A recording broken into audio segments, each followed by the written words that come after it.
আকাশবাণী খবর পড়ছি রঞ্জনা চৌধুরী। বিশেষ খবর। ড বি আর আম্বেদকর সম্পর্কে স্বরাষ্ট্রমন্ত্রী অমিত শাহর মন্তব্যকে বিরোধীরা বিকৃত করেছে বলে সরকার অভিযোগ করেছে। বিশাখাপত্তনমে নৌসেনার অন্তর্ভুক্ত হল ভারতীয় নৌসেনার অত্যাধুনিক হাইড্রোগ্রাফিক জলযান আইএনএস নির্দেশক। আয়কর বিভাগ 2024-25 অর্থবর্ষে সরাসরি কর হিসেবে 19,21,000 কোটি টাকা সংগ্রহ করেছে। মুম্বাইয়ের কাছে এক নৌকা দুর্ঘটনায় আজ সন্ধ্যায় কমপক্ষে 13 জনের মৃত্যু হয়েছে। ব্রিসবেনের গাব্বায় ভারত ও অস্ট্রেলিয়ার মধ্যে বর্ডার গাওস্কর ট্রফির তৃতীয় ক্রিকেট টেস্ট ড্র। আসছি বিস্তারিত খবরে। ড বি আর আম্বেদকর সম্পর্কে স্বরাষ্ট্রমন্ত্রী অমিত শাহর মন্তব্যকে বিরোধীরা বিকৃত করেছে বলে সরকার অভিযোগ করেছে। আজ সংসদ ভবনে সাংবাদিকদের কাছে সংসদীয় বিষয়ক মন্ত্রী কিরেন রিজিজু বলেন, শ্রী শাহর রাজ্যসভার বক্তব্যের একটি সামান্য অংশকে ছড়িয়ে দিয়ে গণ্ডগোলের চেষ্টা করা হচ্ছে। তিনি এর তীব্র নিন্দা করেন। বিষয়টি নিয়ে সংসদের উভয় সভার কাজকর্মে ব্যাঘাত ঘটানোর জন্য তিনি বিরোধীদের সমালোচনা করেছেন। এদিকে প্রাক্তন মন্ত্রী কেন্দ্রীয় সাংসদ অনুরাগ সিং ঠাকুরও বিষয়টি নিয়ে কংগ্রেসের সমালোচনা করেছেন। তিনি বলেন, কংগ্রেস তফসিলি জাতি, উপজাতি এবং অনগ্রসর শ্রেণীর বিরোধী, তা শ্রী শাহ প্রকাশ্যে এনেছেন। কংগ্রেসের শাসনে ড আম্বেদকরকে ভারতরত্ন দেওয়া হয়নি কেন, তিনি সেই প্রশ্নও তোলেন। স্বরাষ্ট্রমন্ত্রী অমিত শাহ সংবিধান প্রণেতা ড বি আর আম্বেদকরের মর্যাদা ক্ষুণ্ণ করেছেন অভিযোগ তুলে বিরোধীদের হইহট্টগোলের দরুন সংসদের উভয় সভার অধিবেশন দিনের মতো মুলতবি হয়ে যায়। প্রথমবার মুলতবি হওয়ার পর দুপুর 2টায় লোকসভার অধিবেশন বসলে প্রিসাইডিং অফিসার বিভিন্ন ইস্যুতে বিরোধীদের আনা মুলতবি প্রস্তাব খারিজ করে দেন। বিরোধী সাংসদরা শ্রী শাহর ক্ষমা প্রার্থনার দাবিতে সরব হন।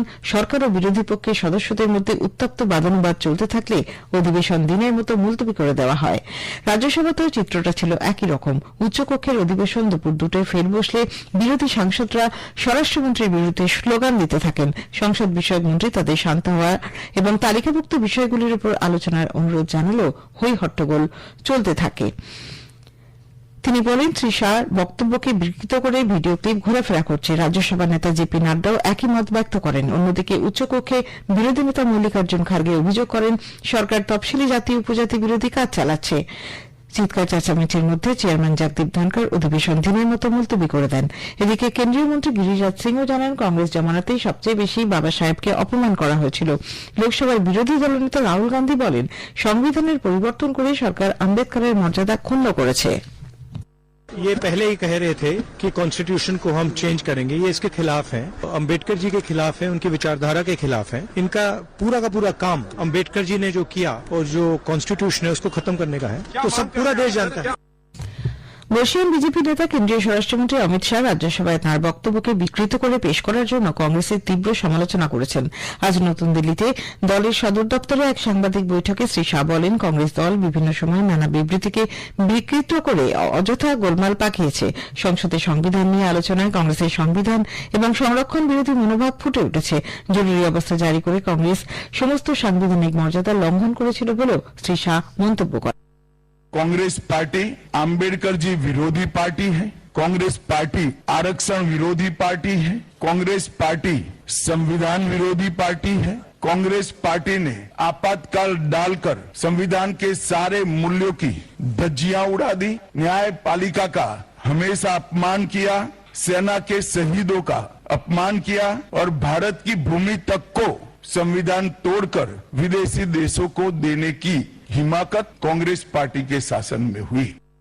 ড বি আর আম্বেদকরকে নিয়ে রাজ্যসভায় স্বরাষ্ট্রমন্ত্রী অমিত শাহর করা মন্তব্যকে ঘিরে বিরোধীদের আচরণের জন্য প্রধানমন্ত্রী নরেন্দ্র মোদী আজ কংগ্রেসের তীব্র সমালোচনা করেছেন। সামাজিক মাধ্যমে শেয়ার করা পরপর একাধিক বার্তায় শ্রী মোদী বলেন, দেশ দেখেছে কিভাবে একটি পরিবারতান্ত্রিক দল ড আম্বেদকর এবং তফসিলি জাতি ও উপজাতি সম্প্রদায়ের সম্মানহানি করেছে। ভারতীয় নৌসেনার অত্যাধুনিক হাইড্রোগ্রাফিক জলযান আইএনএস নির্দেশক আজ বিশাখাপত্তনমে নৌসেনার অন্তর্ভুক্ত হয়েছে।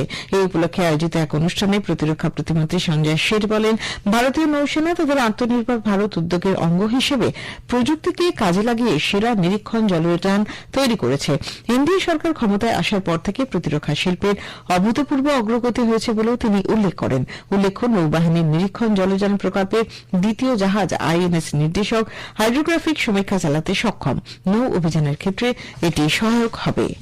প্রধানমন্ত্রী নরেন্দ্র মোদী নেদারল্যান্ডের প্রধানমন্ত্রী ডিক শুফের সঙ্গে আজ দুদেশের মধ্যে জল, কৃষি, স্বাস্থ্যের ক্ষেত্রে চলতি সহযোগিতাকে আরও গভীর করার উপায় নিয়ে আলোচনা করেছেন। নেদারল্যান্ডসের প্রধানমন্ত্রীর কাছ থেকে আসা টেলিফোন কলে উভয় নেতাই ভারত এবং নেদারল্যান্ডসের মধ্যে গণতন্ত্র ও আইনের শাসনে পারস্পরিক মূল্যবোধ এবং বিশ্বাসের উপর ভিত্তি করে মূল্যবান অংশীদারিত্বের উপর জোর দিয়েছেন। তারা দ্বিপাক্ষিক অংশীদারিত্বকে উন্নীত করতে এবং বাণিজ্য, প্রতিরক্ষা, নিরাপত্তা, উদ্ভাবন, সবুজ হাইড্রোজেন এবং সেমিকন্ডাক্টর সহ বিভিন্ন ক্ষেত্রে কৌশলগত অংশীদারিত্বে সম্মত হয়েছেন। কুয়েতের আমির শেখ মিশাল আল আহমেদ আল জাবের আল সাবার আমন্ত্রণে প্রধানমন্ত্রী নরেন্দ্র মোদী 21 এবং 22 ডিসেম্বর কুয়েত সফর করবেন। 43 বছরের মধ্যে এটি হবে কোন ভারতীয় প্রধানমন্ত্রীর প্রথম কুয়েত সফর। বিদেশ মন্ত্রক এক বিবৃতিতে জানিয়েছে, সফরকালে প্রধানমন্ত্রী কুয়েতের শীর্ষ নেতৃত্বের সঙ্গে বৈঠক করবেন। তিনি কুয়েতে ভারতীয় সম্প্রদায়ের সঙ্গেও মতবিনিময় করবেন। চলতি অর্থবর্ষে জুলাই থেকে সেপ্টেম্বর ত্রৈমাসিকের ধীর গতির পর জ্বালানি খরচ, যানবাহনের টোল এবং বিমান চলাচল থেকে রাজস্ব আদায় শক্তিশালী হওয়ার ফলে ভারতের অর্থনৈতিক বৃদ্ধির উন্নতি দেখা যাচ্ছে। মার্কিন বহুজাতিক স্বাধীন বিনিয়োগ ব্যাংক এবং আর্থিক পরিষেবা সংস্থা জেফ্রিজ বলেছে, অক্টোবর-নভেম্বরে বৃদ্ধি 6.5% হয়েছে, যা 5টি ত্রৈমাসিকের মধ্যে দ্রুততম। আয়কর বিভাগ 2024-25 অর্থবর্ষে গতকাল পর্যন্ত সরাসরি কর হিসেবে 19,21,000 কোটি টাকা সংগ্রহ করেছে। এটি একই সময়ে 2023-24 আর্থিক বছরের তুলনায় 20.32% বেশি বৃদ্ধি। সংগ্রহের মধ্যে 9,24,000 কোটি টাকার বেশি কর্পোরেট কর এবং 9,53,000 কোটি টাকার নন কর্পোরেট ট্যাক্স রয়েছে। চলতি বছর অক্টোবর মাসে কর্মচারী রাজ্য বিমা নিগম ইসিআইসি প্রকল্পের আওতায় 17 লক্ষ নতুন কর্মীর নাম নথিভুক্ত করেছেন শ্রম ও কর্মসংস্থান মন্ত্রক। আর জানিয়েছে যে গত বছরের অক্টোবরের তুলনায় মোট নিবন্ধন 3% বৃদ্ধি পেয়েছে। তথ্য অনুযায়ী ওই মাসে মোট নথিভুক্ত 17,80,000 কর্মচারীর মধ্যে 8.5 লক্ষের বয়স 25 বছরের মধ্যে, যা মোট নিবন্ধনের 47%-এরও বেশি। প্রধানমন্ত্রী নরেন্দ্র মোদী এ মাসের 29 তারিখ আকাশবাণীতে মন কি বাত অনুষ্ঠানে তাঁর চিন্তাভাবনা দেশ বিদেশের মানুষের সঙ্গে ভাগ করে নেবেন। এটি হবে মাসিক এই রেডিও অনুষ্ঠানের 117তম পর্ব। মানুষ টোল ফ্রি নম্বর 1800117800 তে তাদের মতামত ও চিন্তাভাবনা জানাতে পারেন। এই খবর শুনছেন আকাশবাণী থেকে।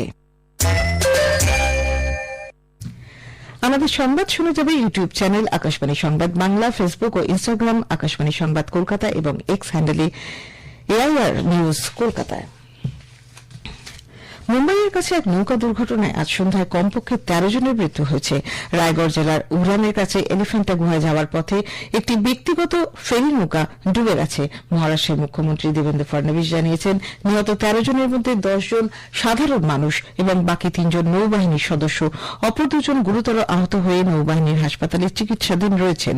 নাগপুরে সাংবাদিকদের সঙ্গে কথা বলার সময় দেবেন্দ্র ফডনবিস জানান, নৌবাহিনীর একটি দ্রুতগতির নৌকার সঙ্গে যাত্রীবাহী নৌকার সংঘর্ষের ফলে এই দুর্ঘটনা ঘটে।